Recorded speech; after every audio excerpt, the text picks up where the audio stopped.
Right. I can't depend on any authority for right action. No guru, no teacher, no... I can't. But he can depend on his own observation. Now, on his own observation. Now, if that observation is distorted, right, is finished. And it usually is, Krishnamurti. Is distorted. It usually is. Yeah.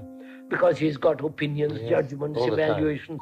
So he has to become aware of those opinions, evaluations, judgments, implications of virtue. He has to examine all, look at it. And says, well, and realizes they are interfering in his observation. And therefore he rejects that. Then alone he can look without distortion at himself, at the whole structure and nature of human being, which is, he is part of the world, and the world is part of him. So when he looks at himself, he's looking at the whole of the world, at the society in which he lives, and he realizes his mind is the product of the society which he has built. Right. The mind, the human mind, is the human mind of the world, not this particular little part of the world. He's a human being. He's a human being. And the human being, when he observes himself in that not distorted way, is the human being of the world.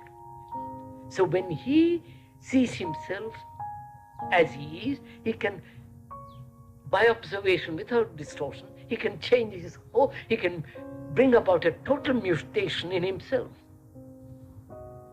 So we return to the first question, sir, the first one, which is the movement and the flowering of man. Yes. The movement and the flowering of him. The movement and the flowering of man is only possible in freedom.